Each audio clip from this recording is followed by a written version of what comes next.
Let's do this. Welcome, game developers and assassins, to Doug Teaches UE5. Yes. Killer 7 clone, obviously. So, how are we going to fix the whole orientation thing when we're turned around and stuff? Okay. Now, thing is, so let's first of all let's load the game. If you remember, let's go to main load game, slot one. We're facing this way.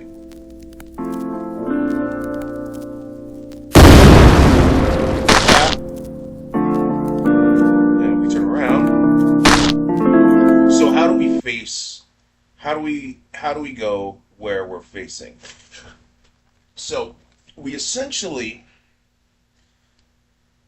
we have to go into our load game function, right?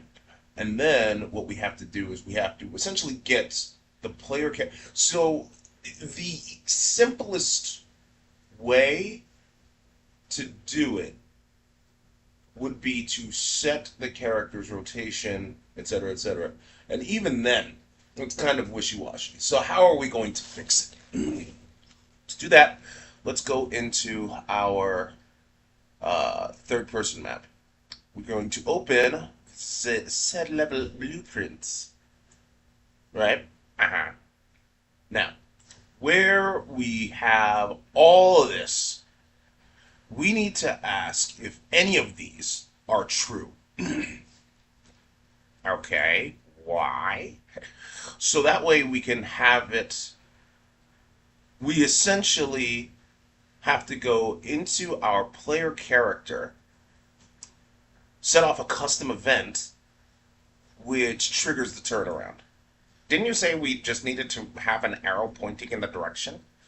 That's for the that's for when we load in the save room.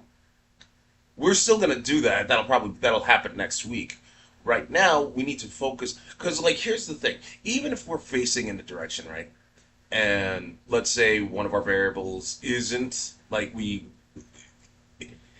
This is the best way to essentially do that. Let the player blueprint handle the turning and all of that, rather than having to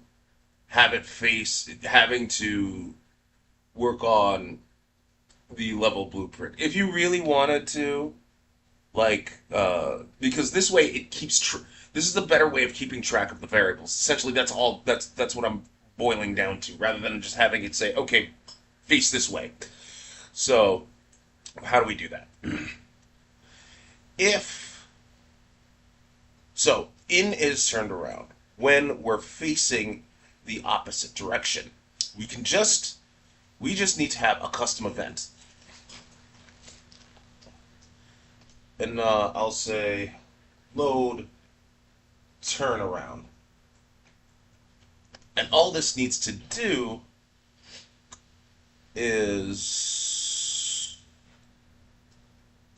this.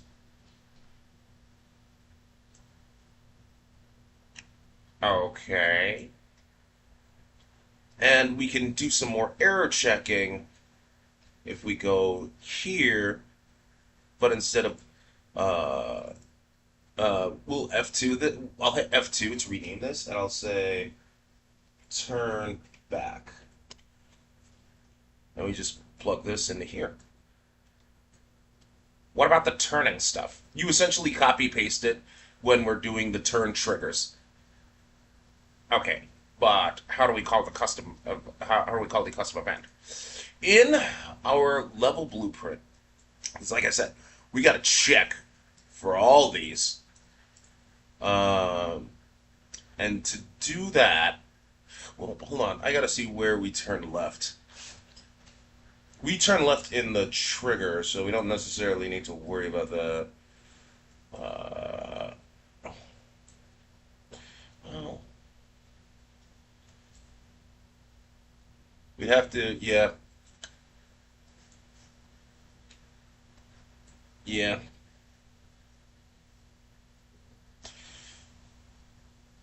yeah. Okay. So the turn left stuff will probably have to be tackled in a separate tutorial, largely because we don't handle the turning left, turning right functionality in here. That's handled through the turn triggers. True. So, is it impossible? No, no. Anyway, let's go. Oh, God, I need to correct my outlook. Let's go back into here. Okay. On is turned around, we need to have a branch. Uh, let's plug this in. Actually, let's do this. Let's still do this. Oh wow, I'm dumb. Wait, I'm overthinking again. So I'm gonna move these two forward. Then I'm gonna have a sequence. Sequence two goes here. Sequence one goes here, and you will check on false. Do everything as normal. But on true, actually on false, we have to do turn back. So let's grab this. I have to make sure I compiled everything. So, and I have to look for what I call this custom event. Turn back and load turned around. Okay. So, on true, we want to load turn around.